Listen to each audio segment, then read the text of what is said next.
Good morning. How are you? Good morning. You didn't wear your sequins. This is Las Vegas. First of all, I want to thank you so much for the privilege of being here today and for giving me the honor of a few minutes of your time so that I can share my story, which I hope will give you some opportunities to think about your stories a little bit differently.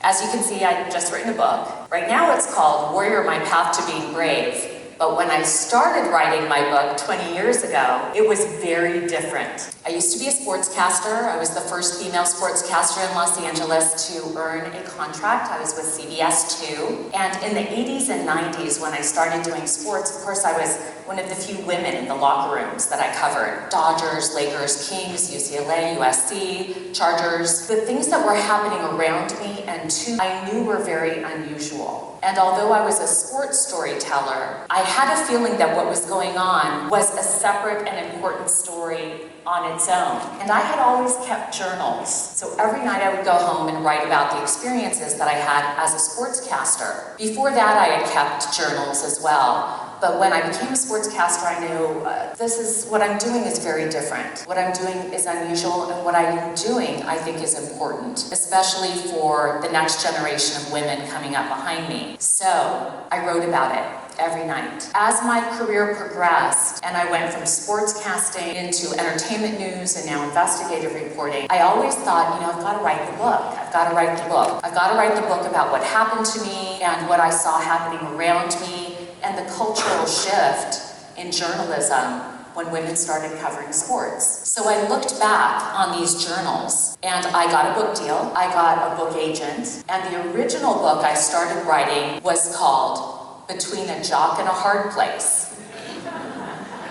Good title, right? What it was originally was a series of essays that were funny about things that had happened to me in the locker rooms and things that I saw. And when I started researching myself for the book, one of the first things I did was pull out all those old journals and tapes. And I started reading about what I experienced all those days 20 years ago. But what I realized was that it wasn't funny at all. It was so traumatic.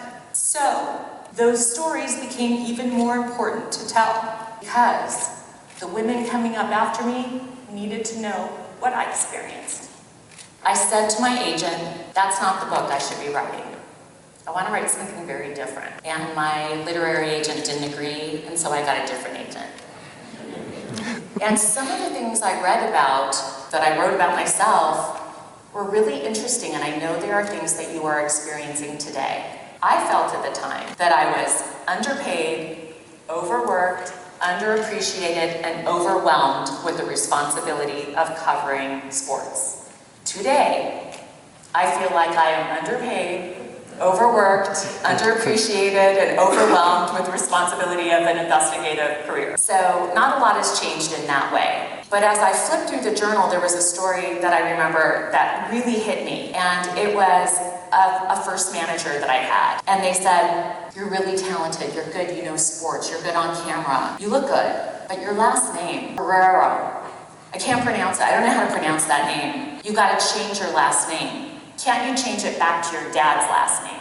And I said no. So instead of changing my last name, I changed the manager. I got a female manager that could trill her R's. She could say Guerrero. That was a good lesson. Another lesson I had was early in my sportscasting career. Before CBS 2, I had a brief stint somewhere else. And a news director said to me, we gotta do something with all this. You're too much. Your hair is too much. Your outfits are too much. Your lipstick, your makeup, your nails, no, all that's gotta go. We wanna cut your hair short. We wanna put you in navy blue suits. No makeup, no nail polish. We want you to be asexual. Do not be feminine. We don't want any of this. So again, but of course, I said no, I didn't do that. And I ended up getting a contract with CBS 2 about close to 2 months later. I stuck to what I knew I was comfortable with, the authenticity that I bring. I'm the person that will show up in Vegas to a keynote in front of a bunch of journalists in a sequin jacket. That's who I've always been. I am authentic to myself. And if I can give you one bit of advice, it would be this. Be your authentic self. We are so often told, be nice, smile more, get along, don't rock the boat, don't burn a bridge.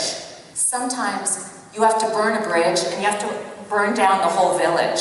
You really do, because if you see wrongdoing, if you see people being hurt, if you're being hurt, you can't worry about your job and keeping the job that you're in. You gotta burn down that bridge to forge a new path. So when I wrote my book, it was an authentic and honest summary of what I went through, because that book is a love letter to my younger self, and hopefully a cautionary tale to younger women coming up after me. A lot of people write memoirs and they say, look at my fabulous life. I'm amazing. I made no mistake. My story is completely different. The book I wrote, Warrior, I talk about all my mistakes. I name names. I take responsibility for having compromised when I shouldn't have. And I don't want you to make those mistakes. I want you to be able to recognize red flags, the red flags that I didn't recognize. I didn't have a mentor. I didn't have any women to go to. I was surrounded by men, and at 59 years old, it wasn't until last year that I ever had a female producer. So I was very isolated in sports, and even making the transition to investigative journalism. So I wrote that book with the intention of being honest, authentic, speaking in my own voice, and not making excuses for what I did, but telling you what I did. I'll give you another example from the book, and I think this will ring true to a lot of you that are on camera. Early in my career, I got an overall deal with Fox Sports Net. I was so excited. You know, I had been a local reporter, then regional, then all of a sudden I get a national gig, an overall deal. And in that overall deal, they were able to cast me in different roles on different sports shows. So I was the ringside reporter for Tough Man, amateur boxing. And then I was the anchor of Southern California Sports Report and Denver Sports Report, all shot out of Los Angeles. I was doing sit-down interviews with athletes. I was doing 3 or 4 different pilots for Fox Sports Net. Finally, they said, we have an opportunity for a new show. This is a sports trivia game show. It was a great concept. They had already cast the male host, Matt Vasgersian, and they wanted a female co-host that knew sports trivia, could speak the language of sports, and have the, I guess, credibility to be seen as a co-host with Matt Vasgersian. So I show up for the audition, and there are a lot of different types of women there, and I show up in a suit. It was a white pantsuit. I killed it. I went into that audition, I read what they wanted me to read, I took a bunch of questions about sports trivia, nailed it. I walked out of there thinking, I got this job, it's gonna be huge, this is huge. I get the call back. So it's me and 2 other women. They're wearing skirts. I'm wearing a red pantsuit. Red pantsuit. Again, I killed it. I did a really good job at the callback. That afternoon, my agent calls and says, you got it. You got the job. You're going to be the co-host of Sports Geniuses. I was so excited. 3 days later, I show up for my first day at work at Fox Sports Net on Pico in Los Angeles. I had with me several suits, just in case the ones they had didn't fit or whatever, and shirts to wear under, and shells, and accessories, all that stuff, shoes. They take me to my dressing room. There's a rack of clothes. And I said, oh, I'm in the wrong dressing room. This isn't my dressing room. And they said, oh, no, this is your dressing room. And the entire rack was filled with leotards. Like tights and bras, like basically bikinis. I looked like a Zumba instructor. And the point is this, immediately I knew, this is wrong. This is wrong. I earned this job in a suit, and now they want me to wear a leotard. So I pick up my phone and I call my agent, and I'm like, I can't do this job. Obviously they want me to look like an aerobics instructor. And yes, in my past, I had been a model. I had been a swimsuit model. I'd been a fitness model. I had been a professional cheerleader. But that wasn't what I was doing then. That was in the past. Now I'm a reporter. I've been an anchor. I've been a correspondent. I've covered the Dodgers, the Lakers, USC, UCLA. I've done all of these sports jobs for several years, and now they want me to wear the Zumba outfit. He said this is an opportunity for you to have a national job where you will be able to show your sports knowledge. And instead of walking out and firing that agent, I did it. I said, okay, I see. This is my opportunity to get a national gig, and I'm gonna wear this outfit. And I was bitter about it and mad about it, and that became part of my persona on camera. I was the bitter, snarky co-host. And people liked it. And it got me to the next job. But I will never forget looking back on that experience thinking, what if? What if I would have said no? Where would my career have gone if I would have said no? So my book and my story isn't about, look at me, I did the right thing. I often did the absolute wrong thing, and I don't want you to do the wrong thing. There are a lot of times when I made choices that I regret now. People say, you know, you shouldn't live with regret. And I think regret is important because it informs us better about our next choices. You know, it's okay to make a mistake if you learn from the mistake. And so my book is about a lot of those experiences.